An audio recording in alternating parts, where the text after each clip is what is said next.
रामभद्राय रामचंद्राय वेधसे रघुनाथाय नाथाय सीताया पतये नमः। भगवान भोले बाबा माता पार्वती से कहने लगे, हे भवानी, निर्मल रामचरित्र की मंगलमयी कथा को कागभुसुंडी ने विस्तार से पक्षियों के राजा गरुड़ जी को सुनाया था। हे भवानी, भगवान श्री राम के सुंदर विस्तृत और निर्मल चरित्रों का वेदों ने शास्त्रों ने गान किया है। श्री हरि का अवतार जिस कारण से होता है वह कारण बस यही है, ऐसा नहीं कहा जा सकता। मैं तुमको जैसा संत मुनि वेद और पुराणों ने अपनी अपनी बुद्धि के अनुसार कहते हैं, हे सुमुखी, वही कारण मैं तुमको बता रहा हूँ। जब जब होई धर्म की हानि, बाढ़हि असुर अधम अभिमानी। जब जब संसार में धर्म का ह्रास होता है और नीच अभिमानी लोग, राक्षस लोग बढ़ जाते हैं, वे दुष्ट जब ऐसा अन्याय करते हैं कि जिसका वर्णन भी नहीं हो सकता, उनके आचरण से ब्राह्मण गौ देवता और पृथ्वी कष्ट पाते हैं। तब तब प्रभु धरि विविध शरीरा, हरि कृपा निधि सज्जन पीरा। उस समय भगवान अनेक प्रकार के रूपों से अवतार लेकर के सज्जनों के कष्टों को दूर करते हैं। असुर मारि था पहि सुरन, राखेनु जसृत हेतु, जग विस्तार ही विशद जसो, राम जन्म कर हेतु। रामचरित मानस में वर्णन अहवाल खंड में 121वां दोहा है। वे असुरों को मार करके देवताओं को स्थापित करते हैं, अपने स्वास्थ्य रूप वेदों को मर्यादा की रक्षा करते हैं और जगत में अपना निर्मल यश फैलाते हैं। श्री रामचंद्र जी के अवतार का यही कारण है। जन्म एक दुई कहूं बखानी, सावधान सुन सुमति भवानी। द्वारपाल हरि के प्रिय दो, जय और विजय जान सबको। हे सुंदरी बुद्धि वाली भवानी, मैं उनके दो एक जन्मों का वर्णन करता हूँ। श्री हरि के जय और विजय नाम के दो प्रिय द्वारपाल थे, उनको सभी जानते हैं। उन दोनों भाइयों ने सनकादिक मुनियों के हिसाब से एक ने हिरण्यकश्यप का और दूसरे ने हिरण्याक्ष के नाम से असुरों का तामसी शरीर पाया। उन दोनों भाइयों से में से हिरण्याक्ष को 12 रूप धारण करके भगवान ने मारा था और दूसरे हिरण्यकश्यप को नरसिंह रूप धारण करके भगवान ने उनका उद्धार किया था।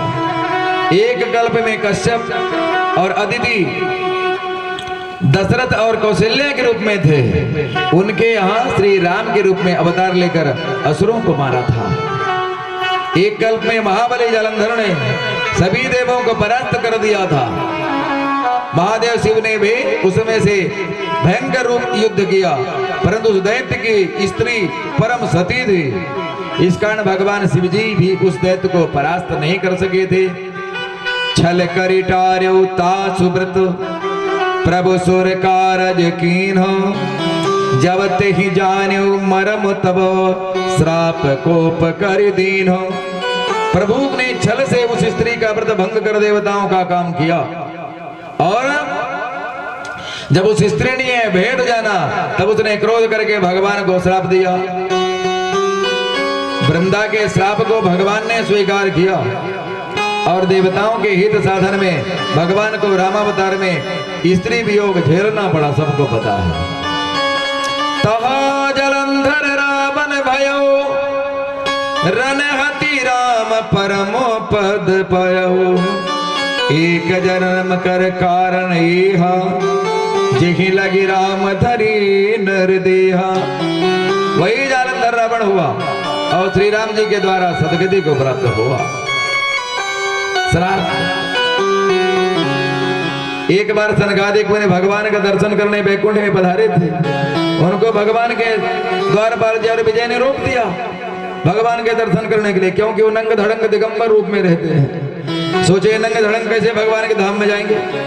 बोले दुष्टों, तुम लोग हमें नहीं पहचानते हो, जाओ हम श्राप देते हैं कि तुम दोनों ही 3 जन्म के लिए राक्षस हो जाओ। भगवान निकल पड़े सुंदर चतुर्भुज रूप में।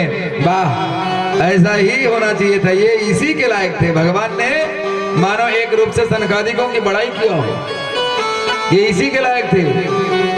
आप लोगों ने अच्छा किया क्योंकि भगवान जान रहे हैं कि क्रोध के अधीन है तो भक्त, लेकिन क्रोध के अधीन है। सनकादिक ऋषि है, इनसे पंगा लेना ठीक नहीं है। भगवान ने कहा सनकादिक ऋषियों, मैं तो कहता हूं मेरी भुजाएं भी अगर भगवान आपकी अगर ब्राह्मणों की अवहेलना कर देवे तो अपने भुजाओं को भी मैं काट करके फेंक दूंगा, लेकिन ब्राह्मणों का अपमान मैं कभी नहीं सह सकता हूं। भगवान ने यहाँ पर ब्राह्मणों की बड़ी बड़ाई की। अब ब्राह्मण क्या, ब्राह्मण किसे कहते हैं? ब्रह्म जानाति सा ब्राह्मणा, जो ब्रह्म का चिंतन करे, ब्रह्म के का कीर्तन करे, ब्रह्म साक्षात्कार करे, वही है ब्राह्मण। अब ब्राह्मण जन्म ले करके और विहित उससे निहित विलग कर्म करे तो फिर कैसे?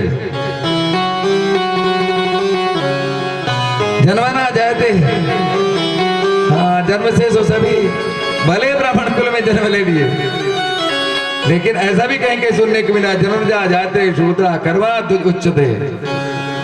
अब ऐसा ना होता तो विश्वामित्र जी क्षत्रिय थे, ब्राह्मण कैसे बन गए, ब्रह्मर्षि कैसे बन गए?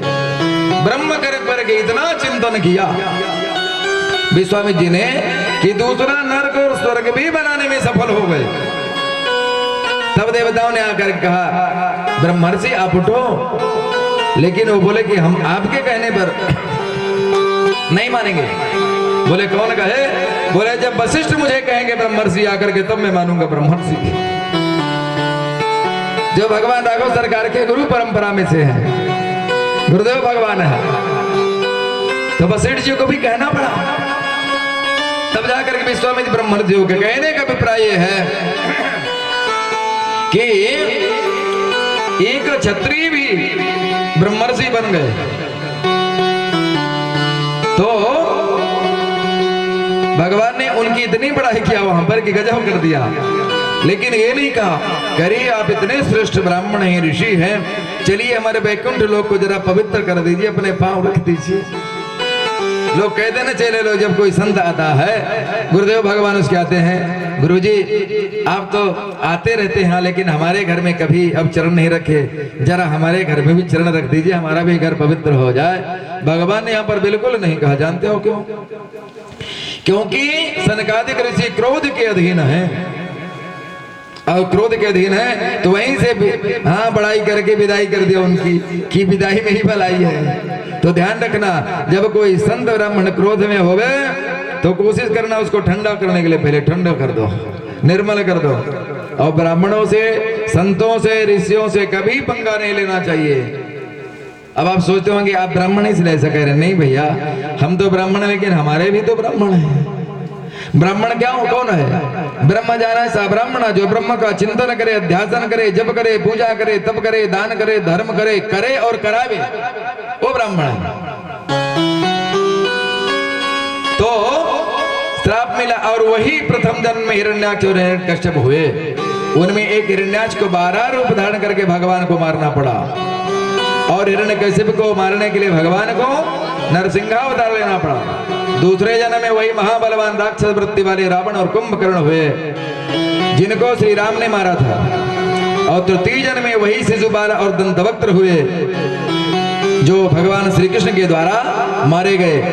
3 जन्मों के पश्चात सदगति को प्राप्त हुए। जब जालंधर भगवान शिव से पराजित नहीं हुआ, तब भगवान ने उसकी स्त्री से सतीत्व को अजित जानकर भगवान विष्णु उसके द्वार पर साधु का वेश बना करके बैठ गए। भगवान का क्या नाम है? अजित, जिसको कोई जीत ना सके। अजित अवतार भगवान ने लिया था। कब? समुद्र मंथन करते समय, जब सारे देवता दानव परास्त हो गए, तो भगवान सोचे अब कैसे समुद्र मंथन हो गए और देवताओं को अमृत पिलाना है, क्योंकि रोज रोज परेशानी बनी रहती। दानवों का, दैत्यों का संग्राम होता है और देवता पराजित हो जाते हैं, कभी मारे जाते हैं, ये कहां तक चलेगा? तो भगवान ने निश्चित किया और स्वयं अजित अवतार धारण किया। वही अजित रूप में भगवान आज, जब भोले बाबा भी जालंधर के सामने अपने आप को कम आंक लिए, तो भगवान को क्या हुआ? स्त्री के सतीत्व को अजित जानकर भगवान विष्णु उसके द्वार पर साधु का वेश बनाकर बैठ रहे हैं। जलंधर की स्त्री ने इनसे युद्ध का समाचार पूछा कि इतने में ही भगवान की माया से जलंधर के चरण, हस्त और सिर आकर उनके सामने गिरे। स्त्री विलाप करने लगी। तब भगवान बोले, तुम तो पतिव्रता हो, अपने पति के अंगों के यथास्थान जोड़ दो, तुम्हारे सतीत्व से तुम्हारा पति जीवित हो जाएगा। उसके वैसा करने पर पुरुष का स्पर्श पाते ही उसका सतीत्व नष्ट हो गया। और उधर उसी समय शंकर जी ने जलंधर को मार दिया। तभी वह साधु और जलंधर का माया निर्मित शरीर अदृश्य हो गया। जब जलंधर की पत्नी वृंदा ने यह रस जाना तो श्राप दिया कि हे विष्णु, तुम मनुष्य बन करके मेरा सतीत्व नष्ट करने आए थे, तुमको मनुष्य शरीर धारण करना पड़ेगा। और जैसे तुमने मुझे दुखी किया और तुम्हारी स्त्री को मेरा पति हरण करके ले जाएगा, तुम्हारी स्त्री को मेरा पति हरण करके ले जाएगा और तुम स्त्री के वियोग में दुखी होगे। वही जालंधर रावण बना। आप विचार करिए, विचार नहीं बात है क्या? भगवान श्राप स्वीकार नहीं किए? भगवान ने कहा देवी अगर ऐसी बात है, अब भगवान कितना देखिए, भगवान ने क्या माया किया और उस सिर को, उस शरीर को छू दिया और उसका सतीत्व भंग हो गया। लोग भगवान पर कभी कभी आक्षेप लगाते हैं। नहीं भाइयों, मैं एक ही बात कहना चाहूंगा, कोई भी स्त्री अगर पतिव्रत धारण करती है, पतिव्रता है, तो उसका मुख्य उद्देश्य क्या है जानते हो? बताओ। भगवान की प्राप्ति, उसका मुख्य उद्देश्य है भगवान की प्राप्ति। और भगवान उसे अगर सशरीर ही मिल जावे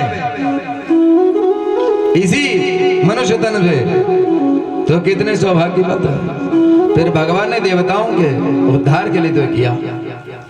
तो भगवान को उसने श्राप दिया था कि जिस प्रकार आज तुम जो है मेरे पति मारे के मरुदन कर रही हो, दुखी हो रही हो, जाओ तुम भी अपने स्त्री के वियोग में दुखी होकर के बन बन भटकोगे। भगवान तो चाहते ही थे ये होना ही चाहिए, क्योंकि रावण कब मारा जाएगा? तभी तो मारा जाएगा, अन्यथा मारा कैसे जाएगा? तो भगवान ने कहा देवी, और इतना ही नहीं, इतना भी और भी श्राप दिया कि जाओ तुम गंडकी के पत्थर बन जाओ। भगवान ने कहा देवी वो भी स्वीकार है, लेकिन ये भी पता होना चाहिए तुमको कि तुम भी जाकर के संसार में तुलसी वृक्ष के रूप में अवतरित होगी, और तुम्हारे बिना ना मेरा श्रृंगार होगा, ना तुम्हारे बिना मेरा आहार होगा, ना तुम्हारे बिना मेरा विहार होगा। श्रृंगार, आहार और विहार, चाहे भगवान का कितना भी पूजा कर दो, हाँ कितना भी पुष्प चढ़ा दो, चंदन लगा दो, जब तक तुलसी नहीं चढ़ाए हो नारायण को, तब तक पूजा पूरी नहीं है। जब तक बिछौना कितना भी लगा दो, गद्दा लगा दो, मसलन लगा दो, मखमली वस्त्र बिछा दो, लेकिन भगवान को नींद तभी आएगी जब तुलसी के पत्ते बिछाओगे तब। भगवान के सामने 56 भोग रख दो, भगवान ग्रहण नहीं करते। कब तक? जब तक उसमें तुलसी दल अर्पित नहीं करोगे तब तक। भक्त वृंदो, हर सनातनी के यहाँ, नारायण भक्त के यहाँ आंगन में तुलसी होना ही चाहिए। जिस सनातनी के घर में तुलसी नहीं है उसका घर श्मशान माना जाता है, श्मशान तुल्य है। जब श्मशान तुल्य होगा तो क्या होगा? विचार करो, फिर आपको कष्ट होगा, अनेक प्रकार की बाधाएं सताएंगी। अब आप लोग प्रश्न बहुत करते हो पंचांग देखने वाले को। आज हमारे टेंट मास्टर बोल रहे थे, गुरुजी हमारी सीढ़ी चढ़ी गई कहीं। अब आप पत्र देखेंगे। मैं कहा हाँ, जब कथा पूरी हो जाएगी आज की तो फिर आपका देख लेंगे।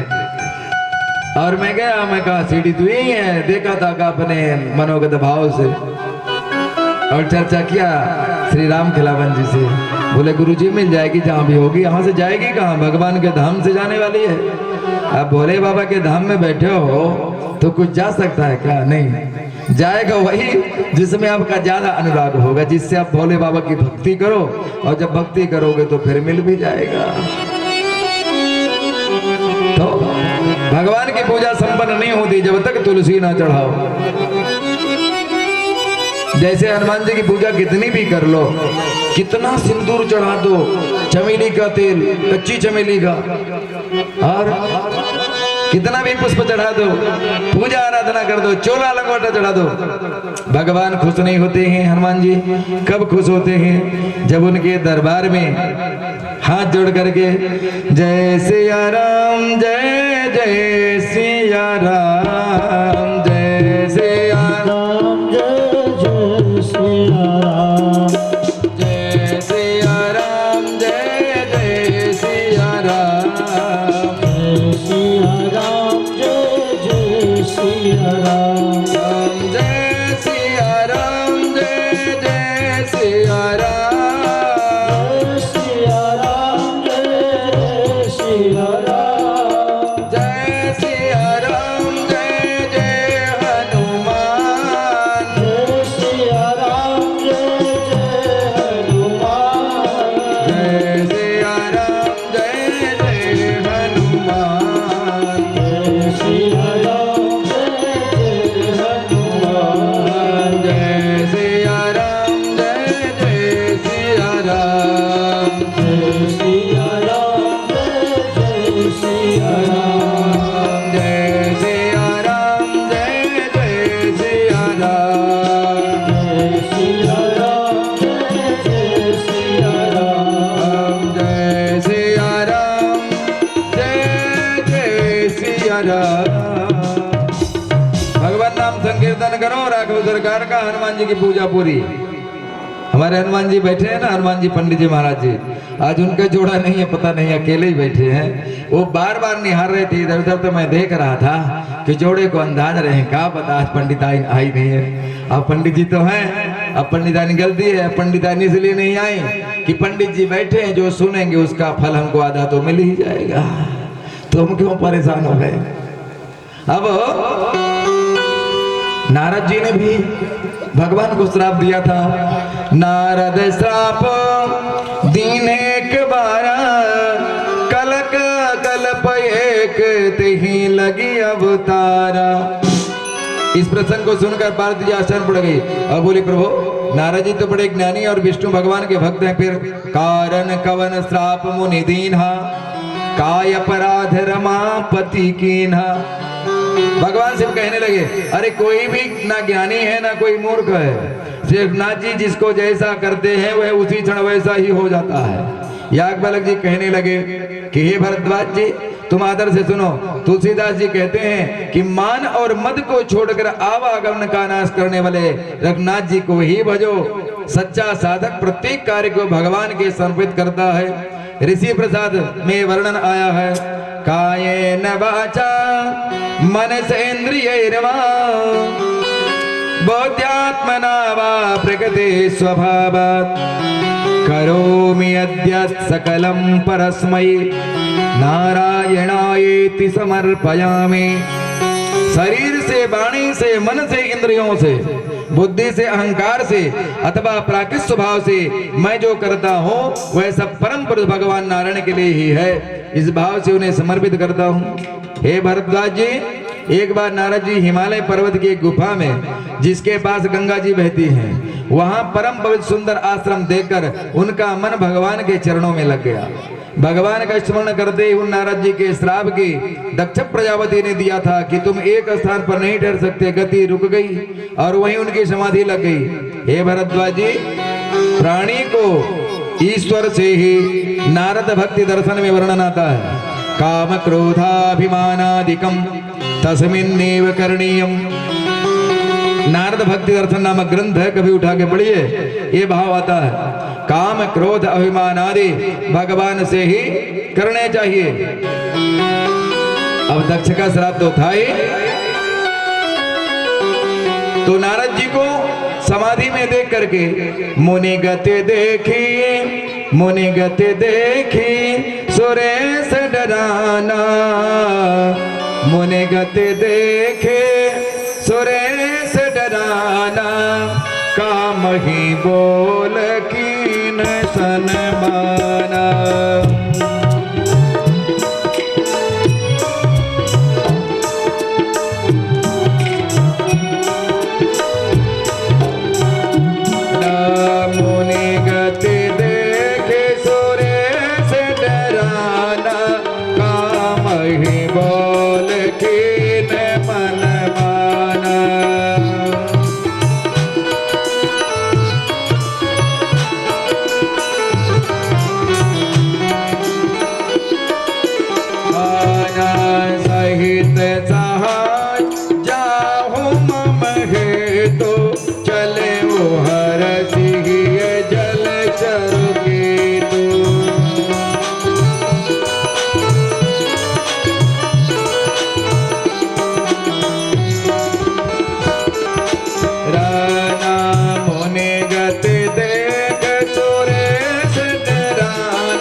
कहीं बोल की